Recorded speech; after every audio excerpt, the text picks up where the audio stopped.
Allies. Now, of course, chaos erupted in the Tharaka-Nithi. Now, I will be telling you what erupted in the Tharaka-Nithi. The count now got that and much more lined up for you.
Right, start engaging us on our socials at EBN TV. We're live across our social media platforms, that is on Facebook and as well as on YouTube. And you can as well send us your feedback through our SMS line, that is 23059. Now let's kickstart this particular broadcast. Now, tragedy struck early Saturday morning in Karon village, West Pokot County, after a gold mine collapsed, killing 4 people and injuring 5 others. According to police reports, the incident occurred around 3 a.m. as local gold miners were working deep inside the shaft where it suddenly caved in. The victims were trapped beneath the rubble and rescue operations were launched immediately by fellow miners and local authorities. Now, the 5 survivors sustained serious injuries and were rushed to nearby health facilities for treatment.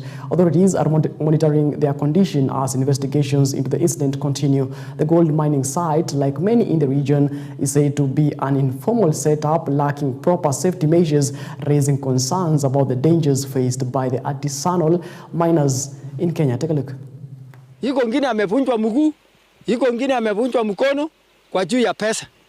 Kwa hivyo nyinyi serikali mukalie chini, hii makreda hatutaki tena kwa nchi yetu. Waje sisi tukule mchanga yetu, hata kama anaua mtu moja na kutangu samani anaua tu moja na ua 2, lakini hatujali, tunajua hiyo ni ajali ya kila mtu. Wacheni sisi na hiyo watu ya hii kreda. Sina chama hii mavitu yote. Kama nashinda nyinyi serikali, zina kuchoma. Walikujia usiku ya manani na wakaenda wakachimba. So ile nikaomba tu hao kwamba tuheshimu ile mkataba nyinyi muliweka na hiyo investor. Kama muliagree kwamba ni mchana ndio anachimba, usiku inyamaze mpaka kesho tuende namna hiyo. Tumefanya sensitization ya kutosha kwamba kuambia raia wa pande huu wa Takwel wajiepushe na gold mines. It has been a long time that the gold mines has been risky in these places. It has killed many. Right, violence and unrest broke out across several parts of the Tharaka-Nithi County after angry residents disrupted meetings convened to discuss the country's budget, or rather the county's budget for the current year. The agitated residents demanded that the county government first account for how it utilized the previous year's budget before proceeding with discussions on the new budget. Many accused the county administration of failing to implement any development projects despite receiving over 2 billion shillings last year. The disruption caused several injuries and as clashes ensued between protesters and security personnel deployed to maintain order. Local leaders have called for calm and urged the county government to engage transparently with the residents to restore peace.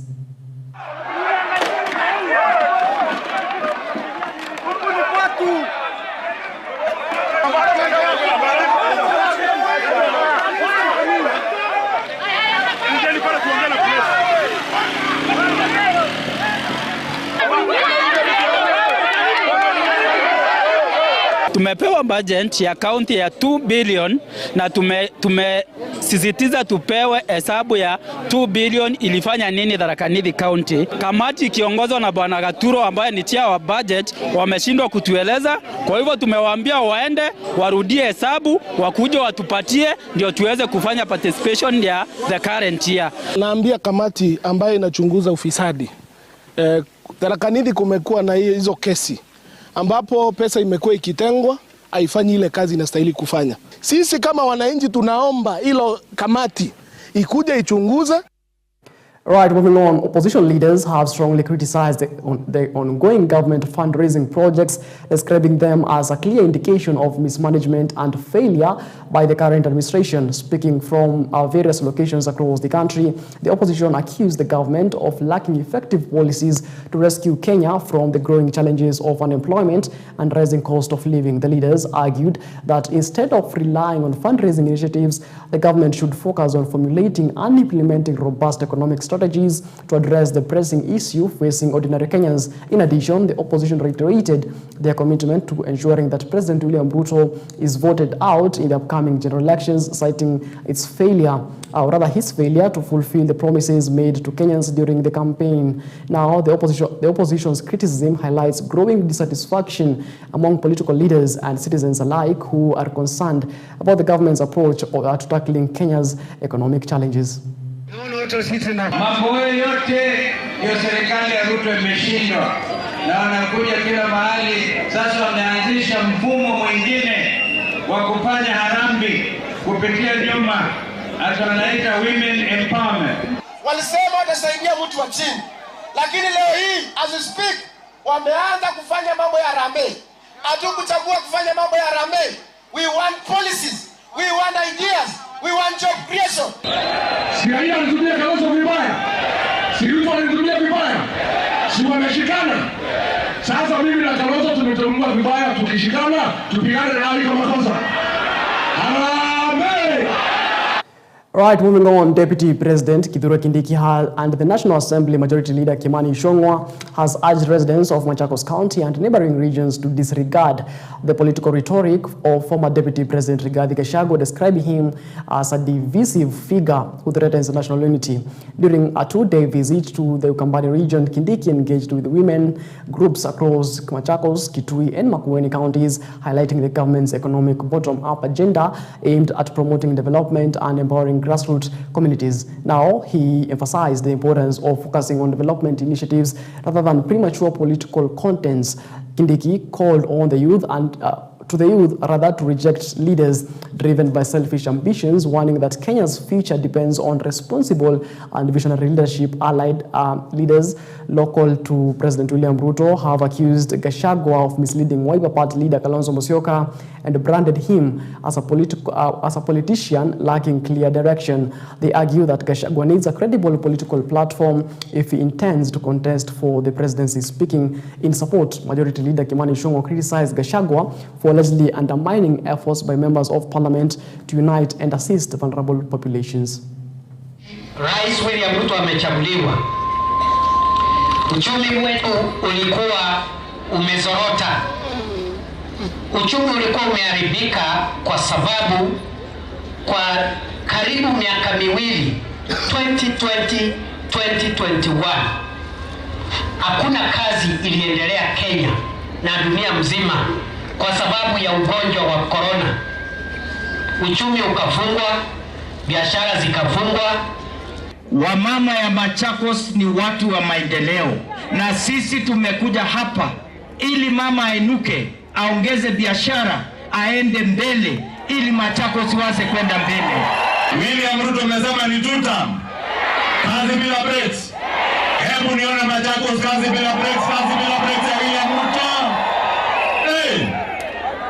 Hebu nione watu wa tuta.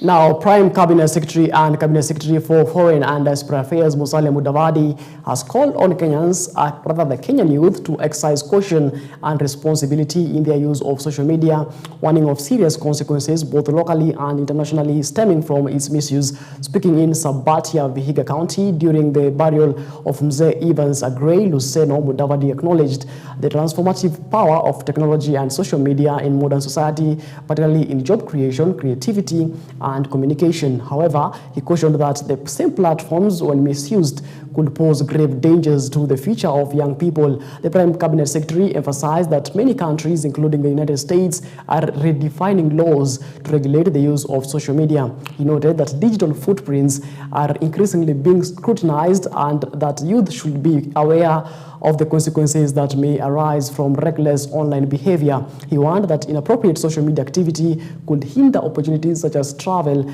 and employment. Hii kitu ya social media, which we all like, and we are not saying don't use it. Lakini tafadhali, be reasonable and careful when you use it. Be careful on how you use it. Because what is happening, as you have seen, the United States has now said that they are going to introduce a parameter of following your social media footprint. Kile unaweka kwa mtandao, ukitaka kusafiri, kwenda kwao, wanaanza kuchunguza, kuona mtandao wako ulikuwa wa aina gani.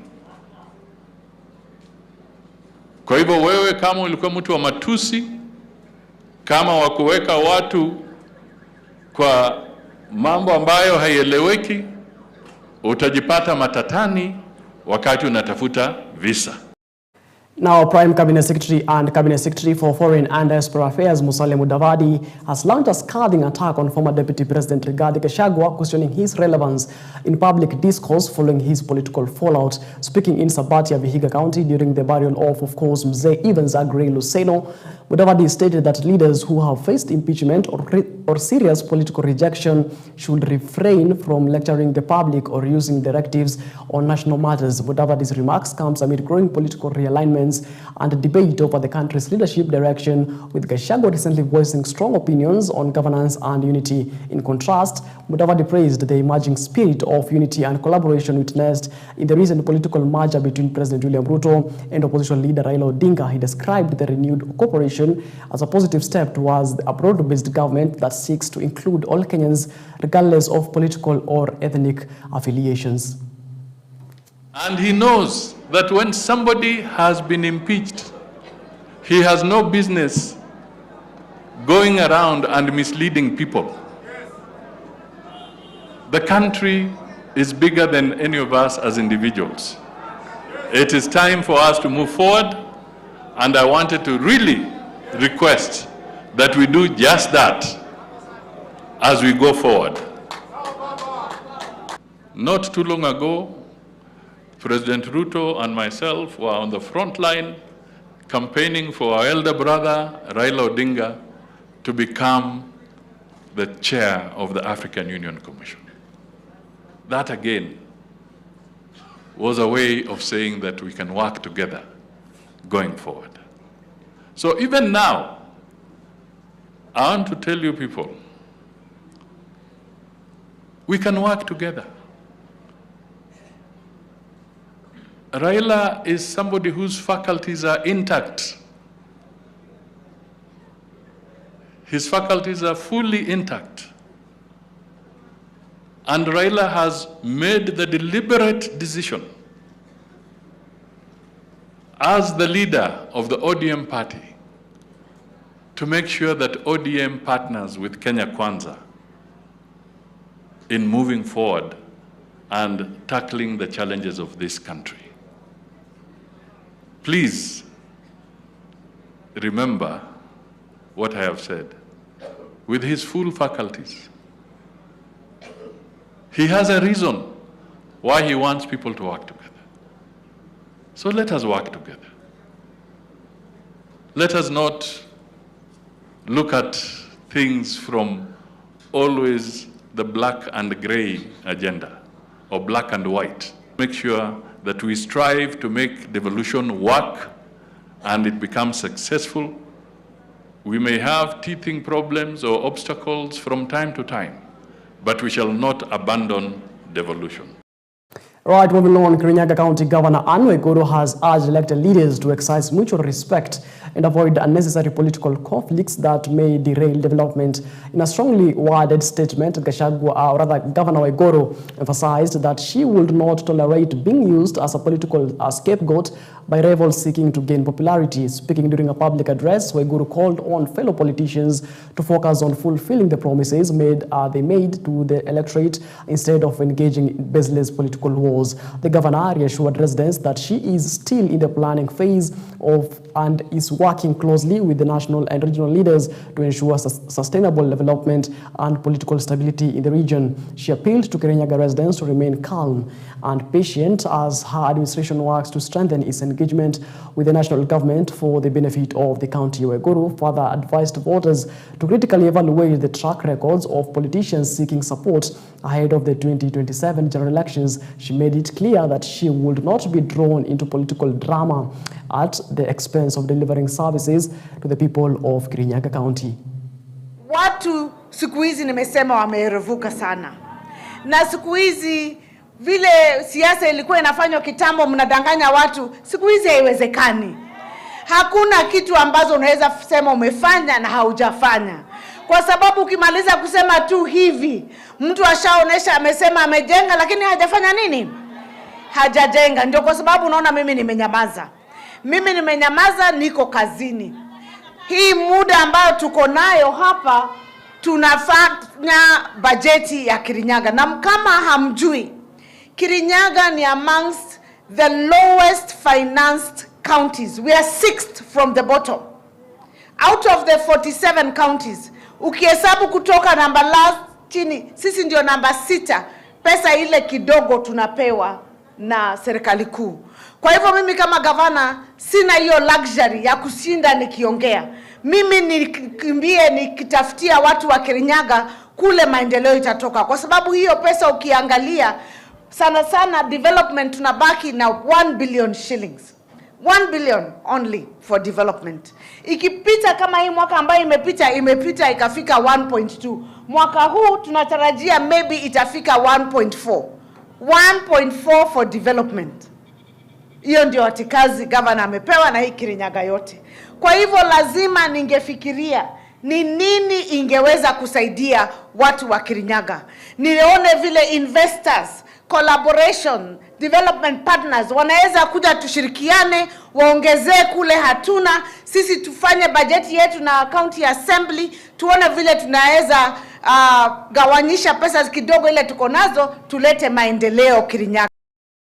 Right, moving on, Kakamega County Governor Fernandez Baraza has welcomed a landmark decision by the High Court directing the National Assembly to release 10.5 billion Kenya shillings from the national budget allocation for road maintenance and county governments. The funds, which had been withheld, are meant to support the repair and maintenance of roads at the county level. Governor Baraza praised the ruling issued by Justice Lawrence Mugambi, terming it as a historic judgment that strengthens devolution and ensures counties are not sidelined in matters of development. In his ruling, Justice Mugambi ordered that the funds be disbursed to the counties by the end of the month. He further declared the exclusion of counties from the road maintenance budget as unconstitutional, a move that has been widely criticized by county leaders and governors across the country. Congratulate the High Court Judge, Justice Lawrence Mugambi, for delivering a landmark ruling with regard to counties being beneficiaries of the Road Maintenance Levy Fund, which is clearly provided for under Article 186 of the Constitution and for the 4th schedule, because in 2023 September, members of the National Assembly, in their wisdom, they decided to remove counties as beneficiaries of the Road Maintenance Levy Fund, and yet the Constitution has classified roads into national roads. We have the urban roads and rural roads. These roads are supposed to be maintained through monies collected at the pump, which is 18 shillings per litre. And for the last 3 years, counties have never received Road Maintenance Levy Fund, and that is why we've been having challenges in the county. Right, moving on, a family in Pingilikani, Kilifi County is pleading with the government to intervene in a long-running land dispute that has taken a dark turn, leading to the disappearance of a family member and multiple violent attacks allegedly orchestrated by individuals with powerful connections. Munyazi Muatua Piri, a resident of Chasimba location, revealed that her husband Francis Chilengeli disappeared in May 2024 after receiving persistent threats from individuals allegedly involved in grabbing their 28-acre ancestral land. The land is at the center of a bitter dispute with other parties believed to be encroaching illegally. According to Munyazi, the situation escalated again on May 26th of 2025 when a group of 10 people, 8 men and 2 women stormed their homestead and attacked her son Moses Munga Chilengeli with a machete. She reported the incident to Chasimba police, but no arrests have been made. Moses, who has since fled his home for fear of further attacks, said the family had exhausted all legal avenues, including filing a missing persons report at Chasimba police station, contacting the DCI headquarters in Nairobi, and engaging the Ministry of Interior, where the ministry issued instructions to the county commissioner to follow up. No concrete action has been taken, he said. Piga ripoti kwa chifu hanisaidii, nikipiga ripoti police station Chasimba sisaidiki, niko na shida nyingi. Juzi wakati wa mazishi tarehe 26 niliona tu watu wanaenda mbio, sikujua kama kulikuwa kuna nini kwa sababu nilikuwa mimi nimekamatwa na mazishi. Sasa nikitoka tu hapo kwa hiyo nyumba nasikia vita vile vimeanza. Nikikimbia mbio naona ni kijana wangu Moses Munga Chilengeli anapigwa mafimbo na kuna yule jira rimba ameshika hiyo panga akipeleka hivi akiregesha mpande huu. Sasa mimi niko na shida nyingi sana. Watu 10 wavulana 8 na mabibi zao. Sasa mimi niko pale kwa hiyo nyumba yangu. Huyu kijana ndo anamfuata sasa, wanambia toka nje tukumalize. Mimi nikazuia huyo kijana asitoke nje akamalizwa. Si wanasema mzee alipotea, hamumjui mahali yuko. Na huyo kijana pia atoke nje tummalize. Mimi tu naomba serikali iwe katikati na mimi kwa sababu shamba hiyo siezi yani kujieka huru na hiyo shamba. Wakati alipotea tulienda kupiga report Chasimba police station na tuko na OB, wakasema wana investigate that matter. Kabla apotee pia mzee alikuwa anatishiwa maisha na pia alireport hiyo issue but hawakuchukulia kwa uzito. After sasa wanasema wana investigate huku na mzee anatafutwa hapatikani, nilichukua hatua kuandikia DCI director kule Nairobi, nikaenda paka kwa Minister of Interior, niko na hizo documents zote. Minister of Interior akaandikia barua CC kwamba afuatilie hii issue, lakini bado haijafuatiliwa paka sasa. After walisema kuna pending case Malindi petition number 9, niliweza kufuatilia hiyo case na ruling ikatolewa on date 3 April 2024 kwamba that land is belong to my father. Na after hapo court orders ikatolewa. After court order imetolewa to street that the defendants not to enter, cultivate to that land, hawakusikia bado. Kihakika watu wanatumia ofisi kwa dhulumu shamba lao. Wameteseka sana mpaka tunavyoongea. Babake Moses huyu kijana amekuwa abducted tangu mwaka jana Mei, amepotezwa kwa sababu ya mgogoro wa shamba. Wameenda kotini, koti imewaward, imesema koti shamba ni ya mama Mnyazi pamoja na Moses na familia yake. Kijana huyu yuko university hivi sasa, anahofia usalama wake. Ile party nyingine ambao wanamnyanyasa familia hii wanamtisha, baada inasemekana kwa baba yao alipotea na mpaka wa leo tangu Mei hajaonekana. Sisi kama shirika la Muhuri tunasema lazima pia mahakama ichangamke, polisi wachangamke. Wako na court order watu wasiingie kwa ile shamba, lakini bado wanakuja kuwadhulumu wao na kuwafanyia intimidation na kuwatesa. Now, concerned hoteliers in Mombasa are urging both the county and national governments to introduce and enforce specific legislation aimed at curbing pollution of the beaches and the Indian Ocean, warning that continued neglect could jeopardize the tourism industry. Speaking during a cleanup exercise along the beach near the Mombasa Marine National Park and Reserve, Peter Masanju, the operations manager of Corey Shells Beach Apartments, emphasized the urgent need for stricter enforcement of environmental law laws. While he lauded the ban of single-use plastic bags, Masanju criticized the lack of follow-through in ensuring compliance. He highlighted the dependence of the local economy and thousands of livelihoods on tourism, describing the sector as extremely sensitive to environmental issues. Now, Masanju proposed that regular patrols by county officers or Kenya Wildlife Service personnel could help enforce anti-littering rules, especially during peak tourism seasons. Masanju also called for the placement of more litter bins along the beaches, pointing out that the absence of proper waste disposal infrastructure contributes significantly to pollution. Tulikuja na hii idea kama miaka miwili iliyopita ya kuweza kujaribu kupunguza uchafu wa plastiki katika bichi zetu. Tunavyojua sisi kama wahotelia, kitu tunategemea sana ni wageni. Wageni wanaokuja kuona bichi yetu, and in fact we are blessed. The National Marine Park is just stone throw away. So tukijaribu kudhibiti mazingira, tuna ensure kuwa marine environment pia iko sawa. Nafikiri katika studies ama uchunguzi fulani, microplastics zimepatikana kwenye samaki. Unaona? So ukipata microplastic kwenye samaki, sisi tunaenda tunavua samaki. Kukula samaki, it affects you. So still, I believe studies bado zinaendelea kuonyesha ni microplastics zina harm gani katika mwili wetu. So sisi kama community, kama wafanyikazi wa Cowrie Shell, manake hii tunafanya pia na majirani zetu, beach operators, tunajaribu tuondoe plastiki kwenye bahari zetu, kwenye fuo zetu. Na pia kama kungekuwa, tunaomba kama kungelikuwa na legislation fulani ambayo itaweza kusaidia kupunguza uchafu wa one plastic use, vitu kama hizo. Manake katika ile experience yetu katika kuokota hizi taka, utapata kuna paka pampers, diapers, vitu kama vile. Nafikiri tungekuwa na legislation ama patrols, watu ambao wanaweza kuregulate vitu kama hizi, tungeweza kuzuia kwa kiasi kikubwa sana mambo kama haya. So sisi tunaomba kama itawezekana, haya maneno yafuatiliwe, tuweze kuwa na bichi safi. Sisi ni watu tunaotegemea utalii, na utalii pia wetu mwingine ni wa Marine Park. Tunashukuru, tunajisifu ama tunajigamba tuko karibu na hiyo National Park KWS, na pia KWS they are very good. Tumekuwa tukifanya kazi nao kwa karibu sana.